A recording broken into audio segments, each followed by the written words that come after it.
on Gabriel Knight.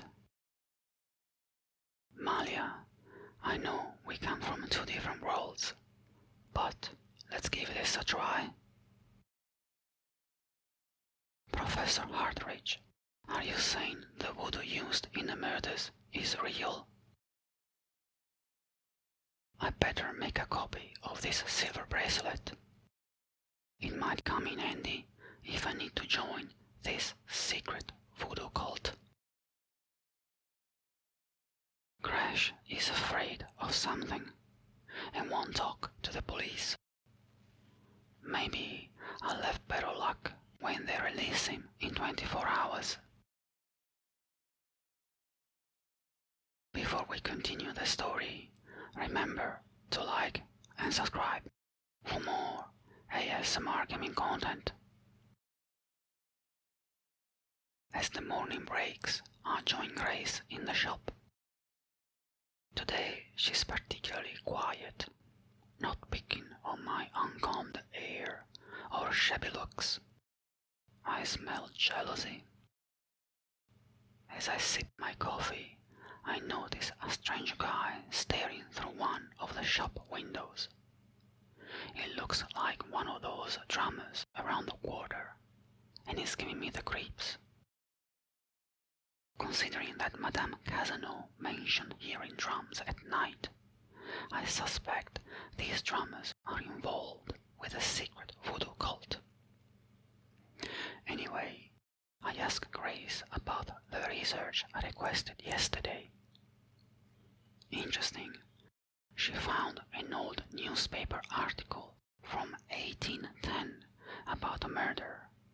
Alongside the article is a picture of a partial pattern that looks very close to the reconstructed vevey.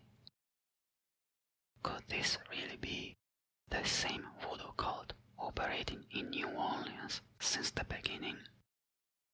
This is frightening. A cult that old doesn't go unnoticed by chance. The number of people involved, especially in high positions, might be huge. Oh God, in what predicament have I ended up? Just to make things more interesting, I quickly browsed the newspaper to learn that the voodoo murders case has been closed. It seems the voodoo was all fake, and the murders were the result of an underworld cartel fight, which is now over. I'm not convinced. I believe the voodoo is real and something is going on. I bet Mosley was forced to close the case. I must speak with him. Before putting down the newspaper, I noticed an advert for a jeweler named Sam Springleton. Interesting. I was just looking for one. I better visit him as well. Before I leave, Grace lets me know that my grandma called and that I should stop by her place to go through my father's things. Oh yes, I was meant to do that ages ago. Also, Wolfgang Ritter from Germany called again, claiming now he is a relative. He left a number to call too. I'll think about that later. It's time to get a move on and have a chat with Detective Mosley. As I enter his office, Mosley can clearly see I'm not pleased with the decision to close the case. He confirms my suspicion. It wasn't his decision. The order came from the top brass, and he's not happy either. Anyway, he says there's a way to reopen the case. I just have to prove to him there's a legitimate voodoo cult in New Orleans, that they are a threat, and give him a lead. Yeah, easier said than done. Well, I'm already investigating the cult, but so far I have only vague leads and too little evidence. I need to dig deeper. While While driving back to the French Quarter, I decided to stop by Grandma's. It's been quite a while since I last visited.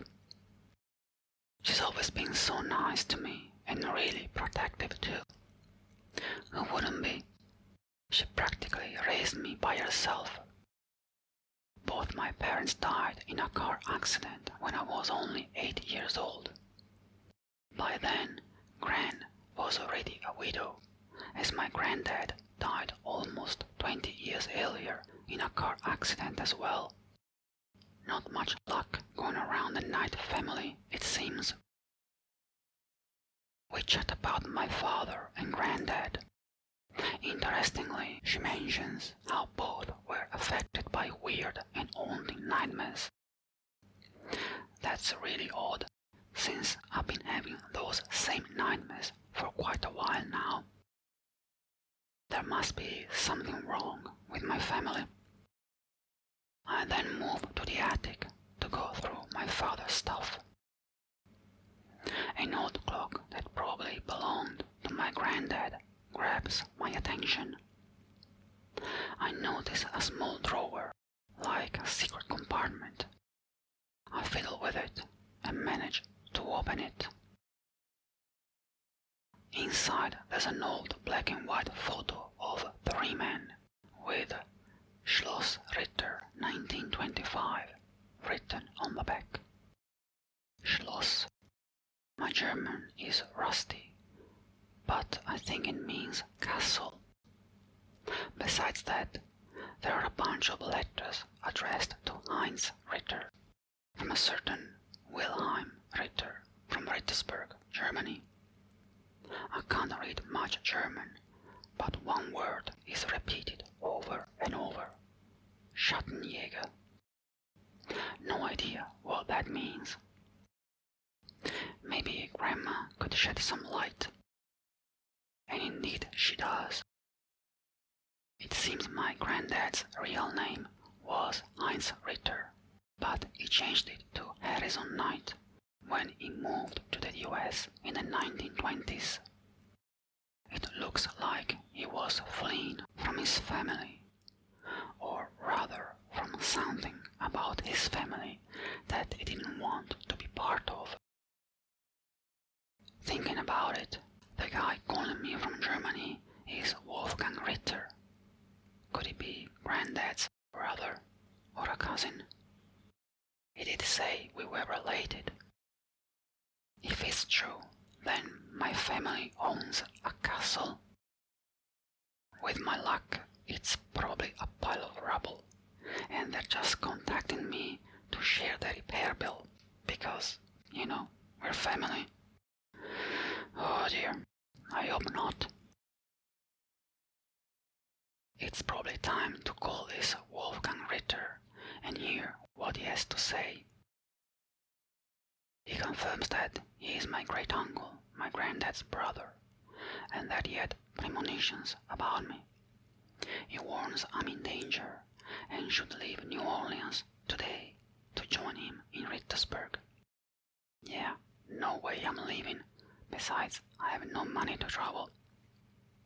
He goes on about the duties of our family and that there's much to learn about our past.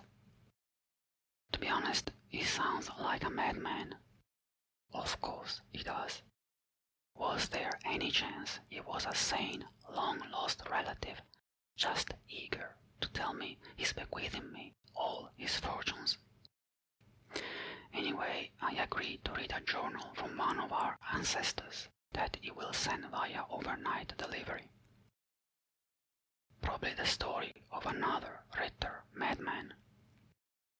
The call was far less exciting than I thought.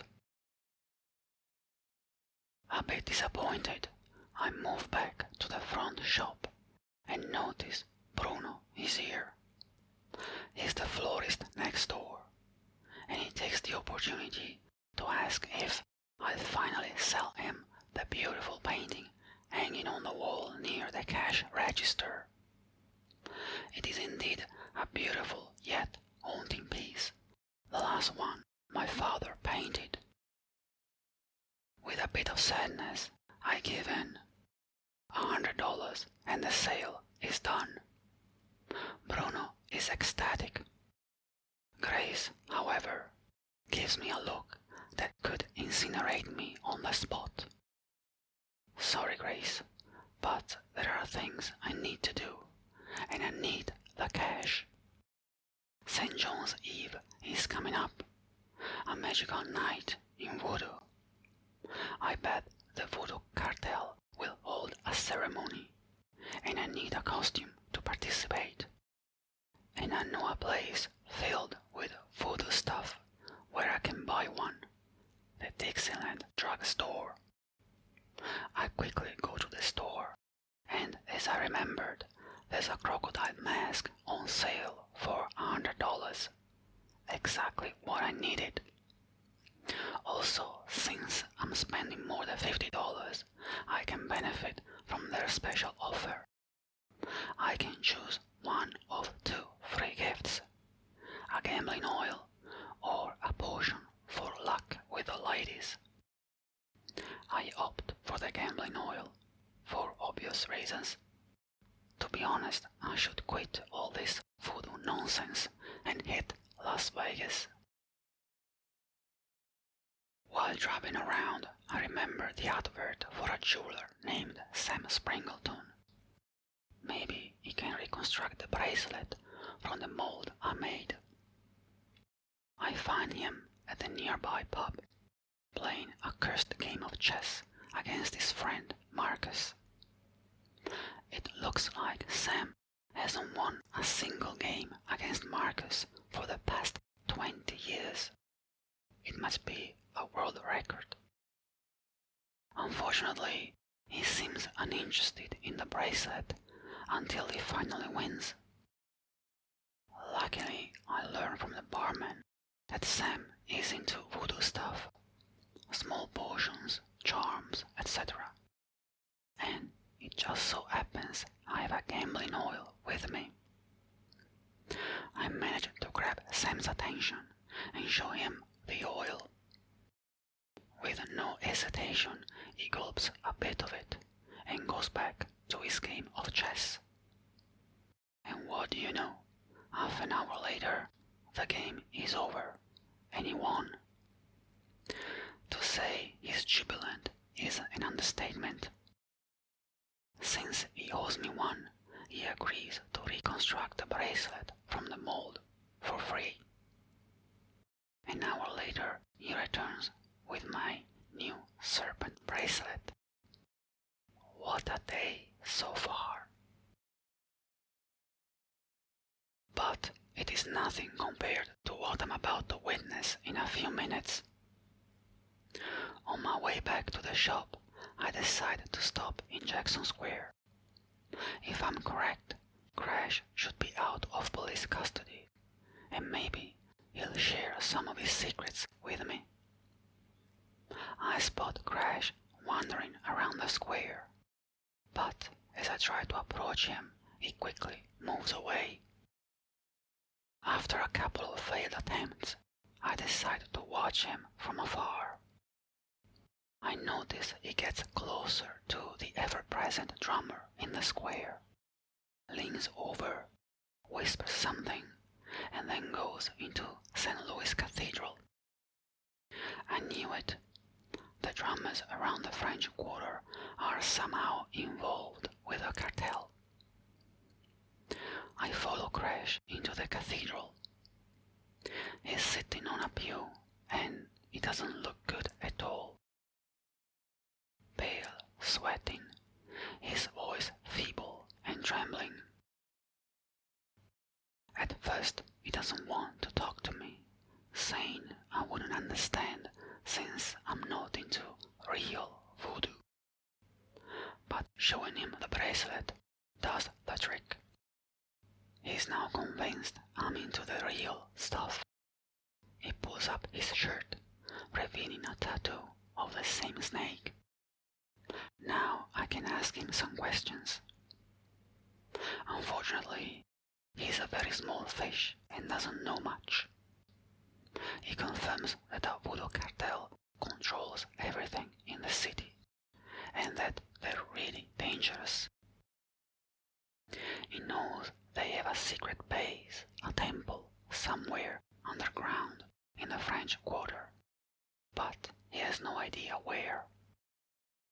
He also confirms my suspicion.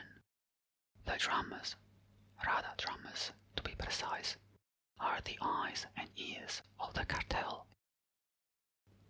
They see everything, report back, and relay messages. How? With the drums, of course. It's a code. As he's telling me this, he starts choking and going out of breath.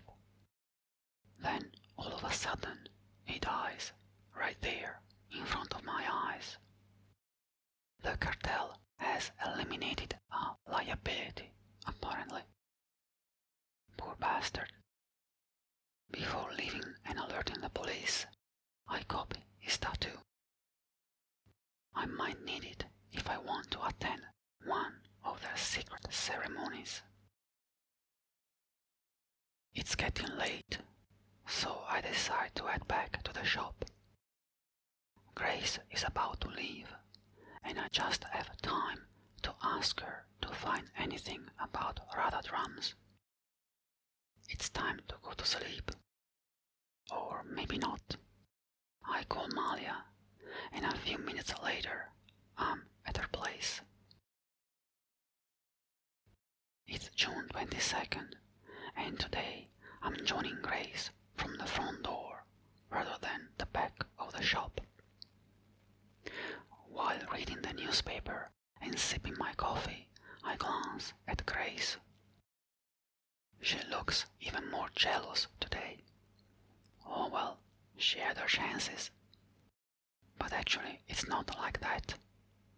The package from Germany containing my ancestor's diary has arrived, and Grace, just by chance, opened it and read it. She's now really worried about me. She fears something similar to what happened to my ancestor could happen to me. That took me by surprise. Grace does care about me. But what does the diary say that's so concerning? It details the events that happened in Charleston, South Carolina in 1693. Gunther Richter, a renowned witch hunter, is called by the mayor to investigate a series of murders. He immediately recognizes they involved powerful voodoo magic. During his investigation, Gunther meets and falls in love with a slave, a beautiful woman called Tetelo. Their love and passion are pure and strong. But things take a wrong turn some weeks later. Gunther sets up a trap to catch the murderers. Disguised, he lets them kidnap him. While they are about to perform the voodoo ritual and kill him, Gunther's men intervene and arrest all involved. One of them, likely the leader, is wearing a leopard fur mask. When Gunther removes it, he's shocked. It's Tetelo. Gunther is devastated, but he cannot do anything. She and the others must be brought to justice. For the mayor and the town, though, justice means burning them at the stake. Gunther cannot stop it. His relationship with Tetelo is revealed, and any attempt to stop the execution is seen as the result of a spell she cast on him. The execution begins. Gunther watches as the fire starts burning everyone. Tetelo screams at Gunther, accusing him of betraying her. She then calls her Loa to grant her power. Gunther takes out his talisman. The talisman is a powerful artifact given to the Ritter's family centuries ago, granting witch hunters the strength to counter evil. Gunther points the talisman at Tetelo, hoping to save her from the flames. Unexpectedly, the talisman power fuses with Tetelo's Loa and helps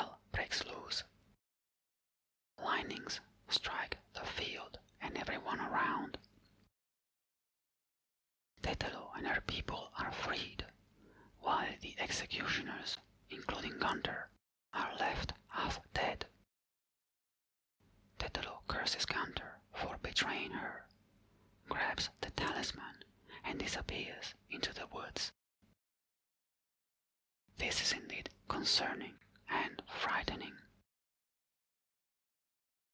My family has investigated voodoo murders before and got its ass kicked. We also lost the only artifact that can protect us during this witch hunting. Oh dear. According to my uncle, I have the duty to take up the family business. Given the circumstances, I would give this proposal a hard pass. Now I understand why Granddad left Germany and tried to start anew in the US. Besides, these voodoo murders have nothing to do with Gunter and witch hunting. I'm just researching material for my book. If it goes well, it will be a bestseller. Despite everything, the material I'm gathering is really good. As I finish reading the diary, the phone rings. It's Professor Hartridge, who has finished his research. He's so excited that he can barely finish a sentence. He frantically says something about the Agri tribe and a wheel within a wheel. I can't understand anything he's saying, so I decide to meet him at the university right away. As I'm about to leave, Grace gives me a book on radadrums. With it, I will finally be able to decipher the messages they are sending. I arrive at the university and head straight to Hartridge's office. I enter and he looks lost in his thoughts. But when I call to him, he doesn't respond. Has he fallen asleep? Unfortunately not. When I touch him to wake him up, his lifeless body collapses against the chair. It looks like he choked to death, like Crash yesterday. I recognize the signs. The cartel got to him too. He must have uncovered something important, but what exactly? He wasn't clear when he called, and it looks like the assassins took his notes. But wait, they only ripped out some sheets from his notebook. Using the oldest trick in the DIY detective manual, I use a pencil to make the indentation on the blank page more visible. The words authentic, Benin, and agree stand out. Benin, as in the Republic of Benin, the African state. Is that where the Agri tribe, responsible for the murders, comes from? Poor Professor Hartridge. I feel a bit responsible for what happened to him. But how could I have known they would go after a university professor? This cartel is really dangerous. I must be very careful. While driving back to the French Quarter, I wonder what to do next, and suddenly I remember to check on Magician Moonbeam. She must be back by now. I ring her doorbell, and yes, she's home. Her living room looks like a fortune-teller stand at a local fair. But whatever, she might shed some more light on the voodoo going on in New Orleans. We chat broadly about voodoo, and she seems quite knowledgeable. Regarding the voodoo murders, even if she just read the newspapers, she's pretty sure the voodoo is real and not faked at all. She wholeheartedly advises me to stay away from it, recognizing the signs of the darkest and most powerful type of voodoo being used.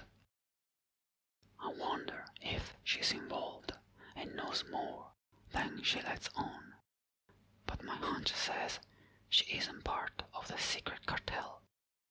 Besides, I noticed she owns a python with brown scales. Definitely not a match with the snake from the lake.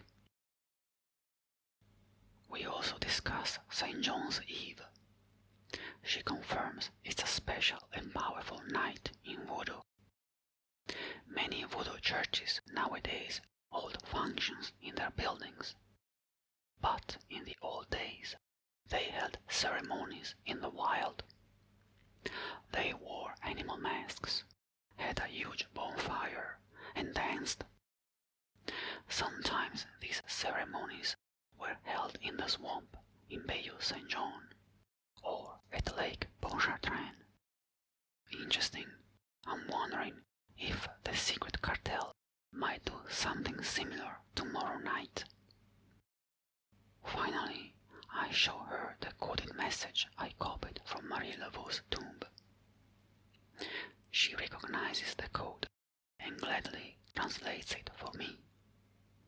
It reads, DJ, conclave, tonight, bring fresh cash. DJ, as in Dr. John, the owner of the Voodoo Museum. Interesting.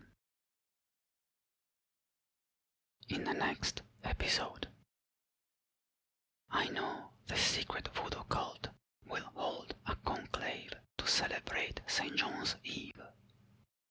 I need to find out where they are meeting and join them.